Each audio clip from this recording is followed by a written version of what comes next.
Modern management theory and practice is mostly American. When the Second World War ended, it was mostly American corporations that were in a position to expand internationally. Then they realized what colonial powers had known all along, that people are different across the world. But colonial powers, by definition, could afford to ignore the differences to get things done, ultimately under the lash if necessary. Not so eminently democratic Americans, who would soon find out two problems. A, that workers would not respond to the same incentives with similar promptitude or intensity as back at home. And B, that the products on offer would make little progress in poorer markets. It is only natural that, at first, corporations would want to find more markets for the same products on their shelves. But because they were too expensive, the corporations were happy in selling older versions of the same. For instance, out-of-fashion car models, which nonetheless were still new to markets which were not yet integrated by globalized communications.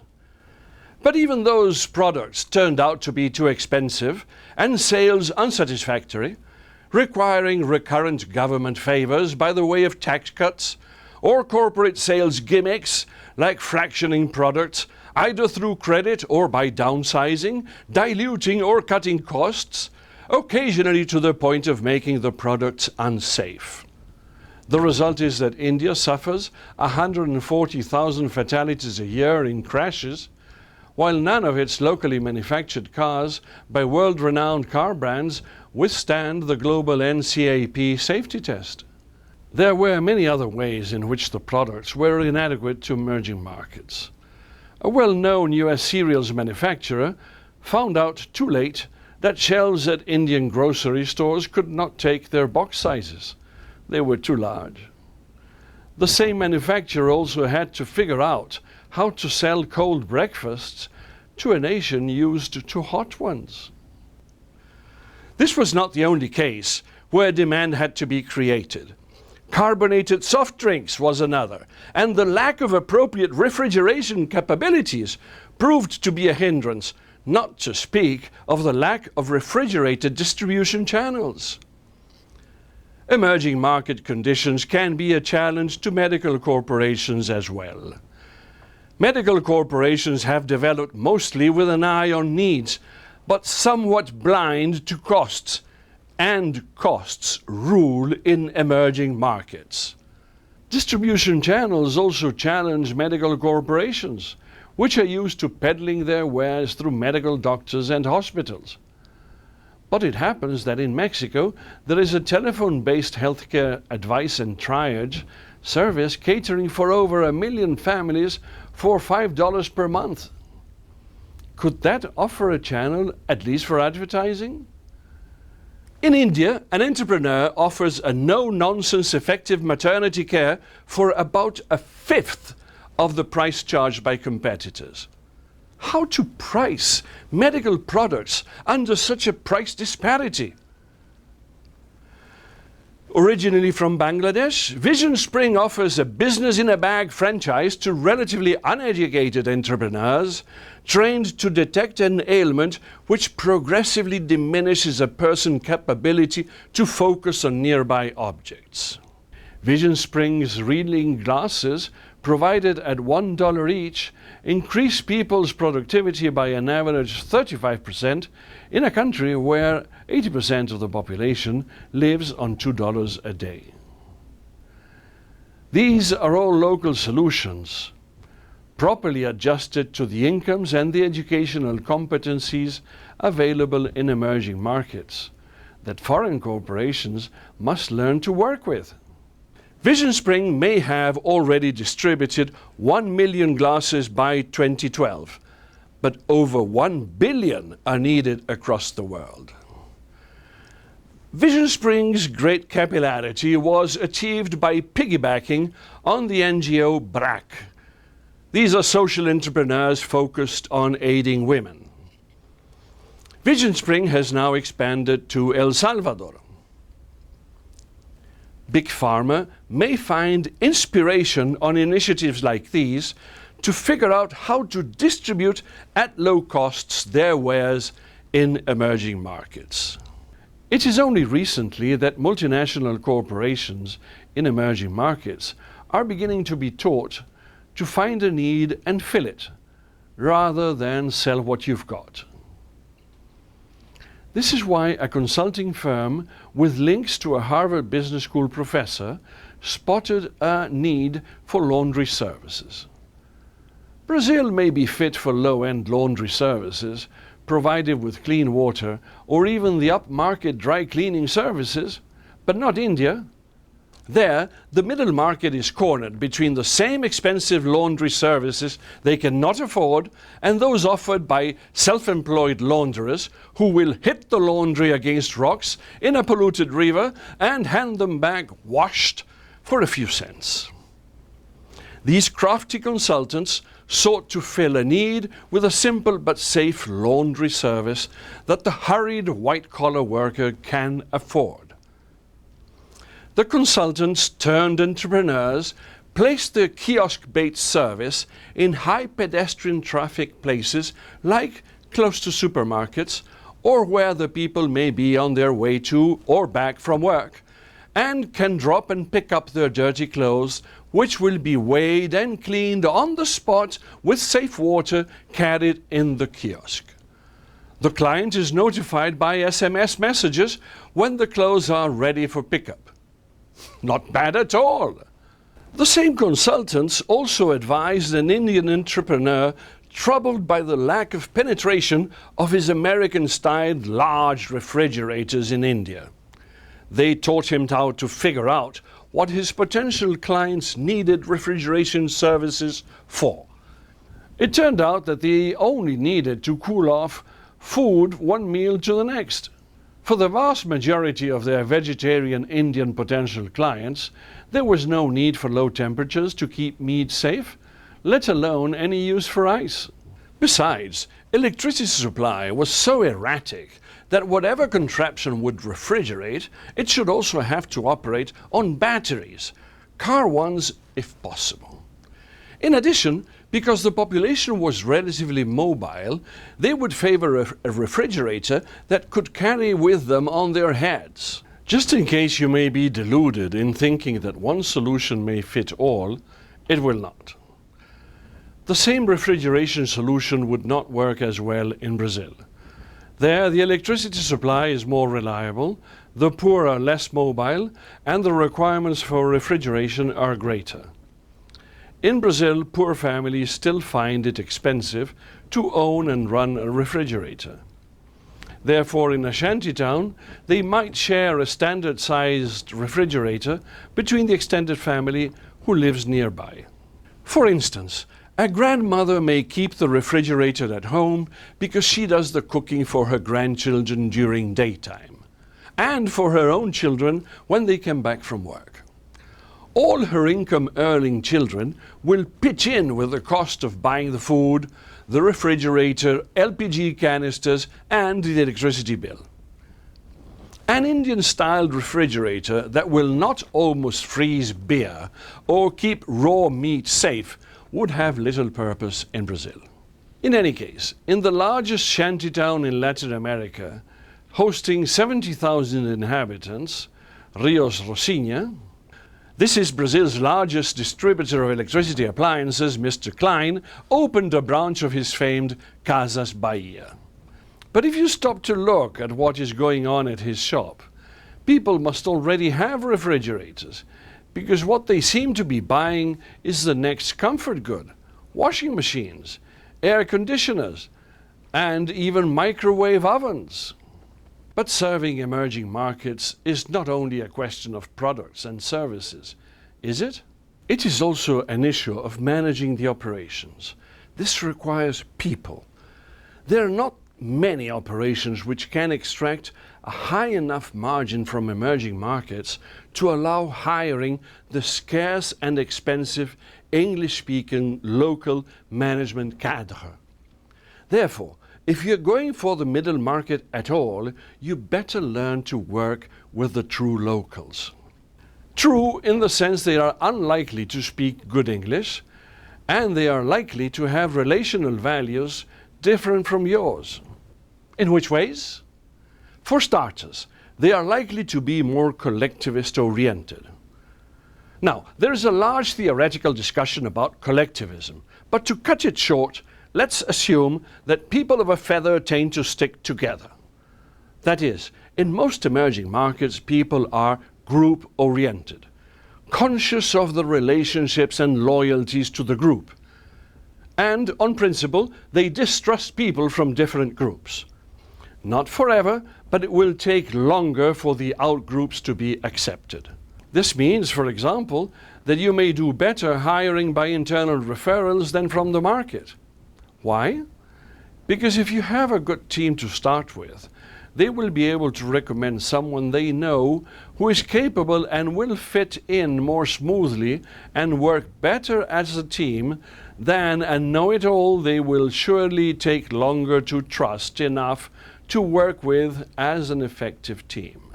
Now, you might think this is true of all humans, and you're right, except that the way the people choose to become close is different.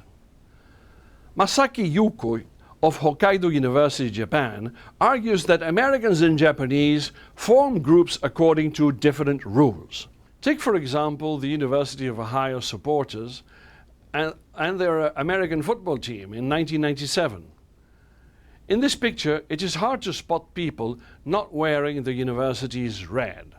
However, this graph seems to indicate that Hokkaido University students would rather be caught dead than wear their university clothing, because at least 80% of Hokkaido students say they almost never wear university clothing, whereas 50% of Ohio students claim to wear university clothing several times a month.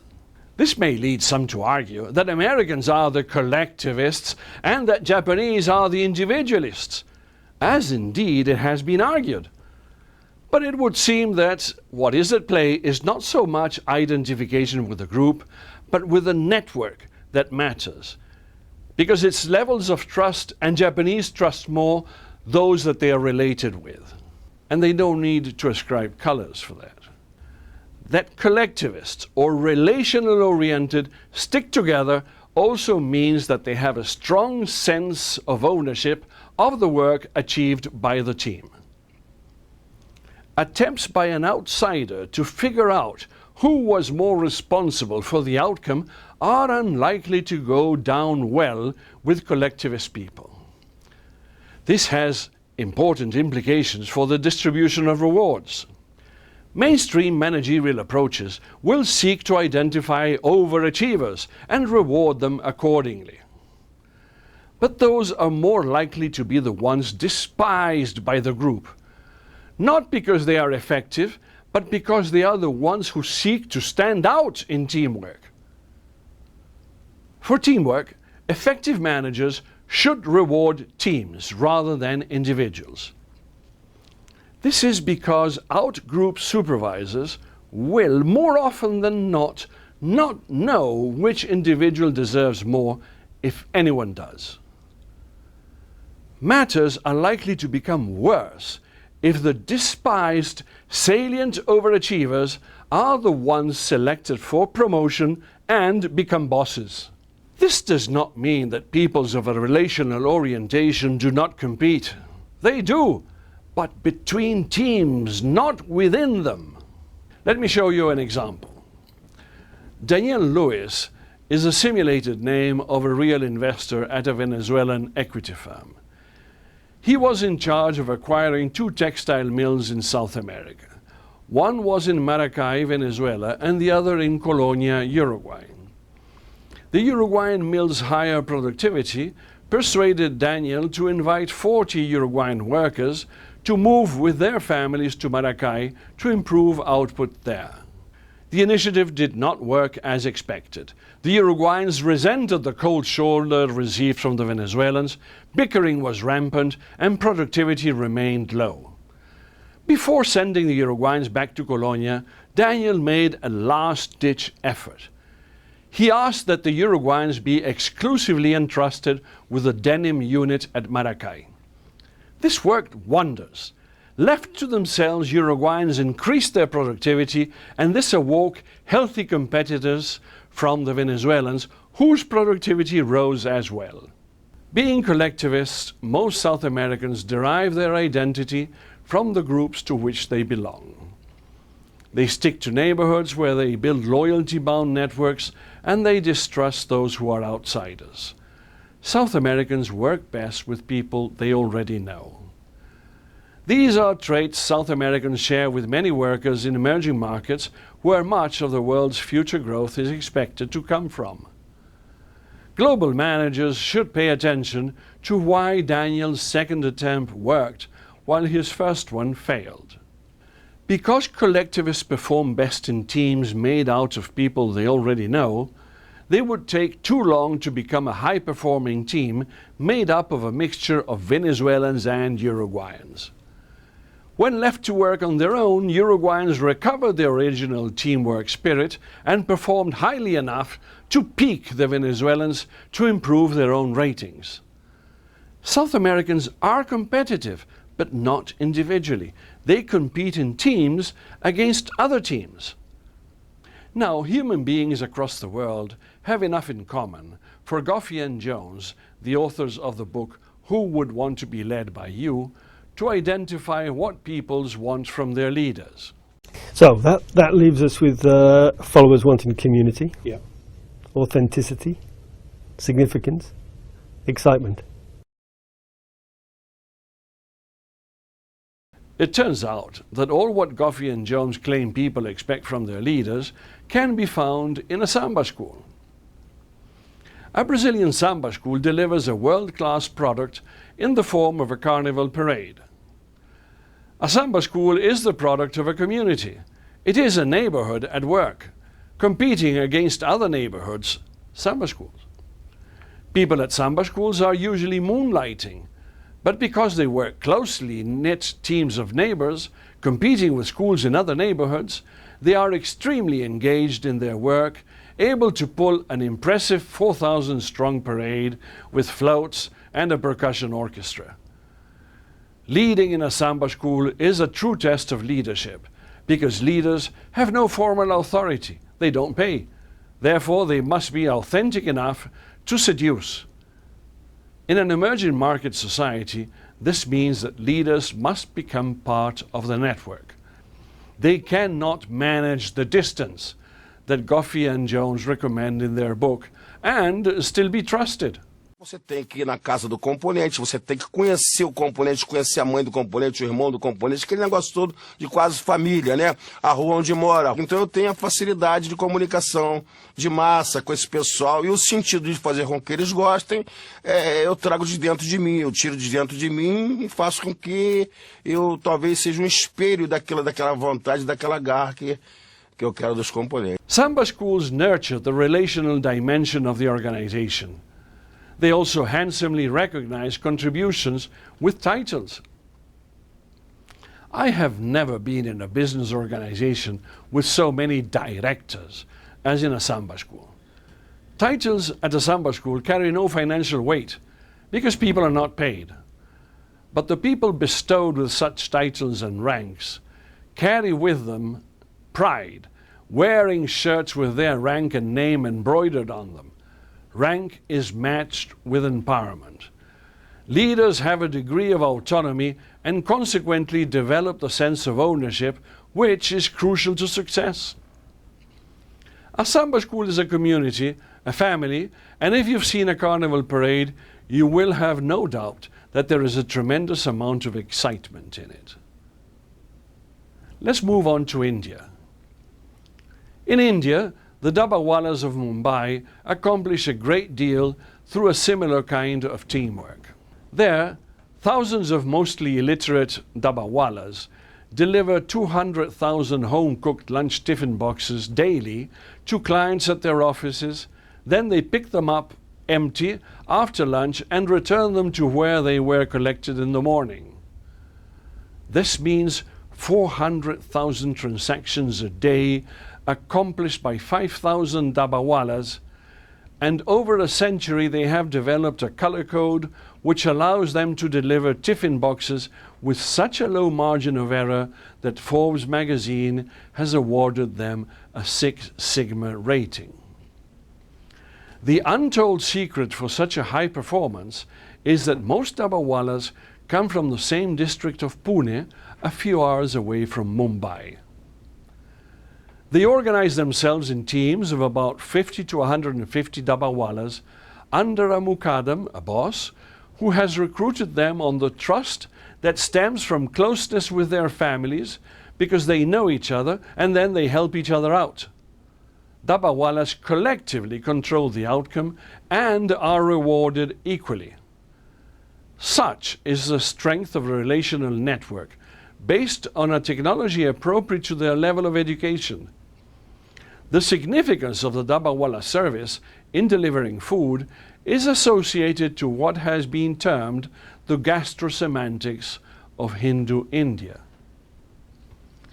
Such wisdom and communal pride works wonders, and it works so well that the system of the Dabbawallas has not been challenged in over 120 years. Also in India, the Nehru Trophy boat race, held each August at the Punamanda Lake in Kerala, is an example of village-based competitiveness. The province of Kerala has a lake district where people move around mostly on water, rowing on boats.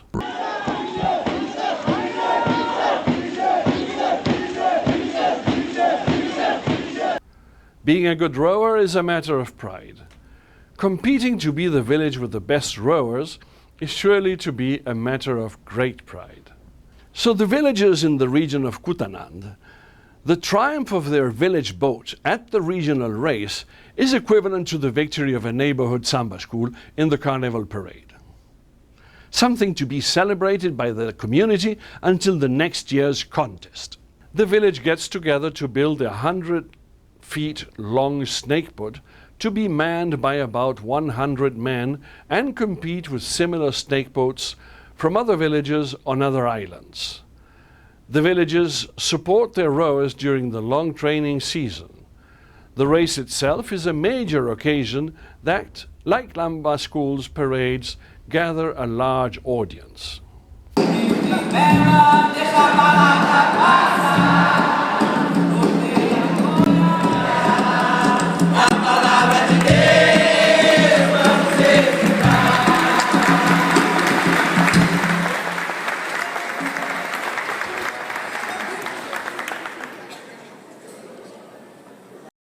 Like the samba schools, the support of villagers is moved by a sense of transcendence, expressed in rituals. This is what gives significance to the events. I am a member of the Mocidade Alegre Samba School in São Paulo. And I can tell you for sure, you can find there the 6 elements that Goffey and Jones claim they make the best workplace on earth. 1. People can be themselves. 2. They have absolutely no doubt of what is going on. 3. They are being continuously empowered. 4. They are allowed to develop the sense of ownership which nurtures the pride of belonging. 5. They know that each one's contribution is meaningful. 6. Authority is respected because it is there for the benefit of the whole, and there is no red tape.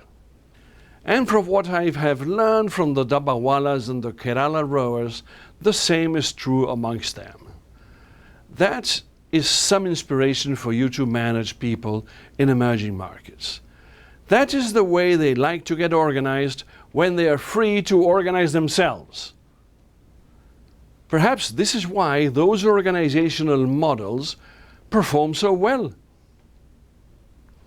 What can large corporations operating in emerging markets learn from all this? That finding a niche or a need and filling it is crucial to success in the middle markets of those countries. Continuing to focus on the top echelon will stifle their growth potential. Going for the very bottom of the pyramid may not pay as an entry strategy for a multinational. Once there, appropriate management of people is the second requisite. This requires building and maintaining an engaged corporate community, as this is crucial to success. This is especially true in emerging market countries where the workforce has experienced a great change and dislocation. In Brazil, the rural share of the population dropped from 50% to 15% over the past 40 years. China and India are in the midst of similar transformations. Africa will follow soon after. Corporations could fill the yearning for community and affection if they could bring themselves to manage locally as locals would like to be managed.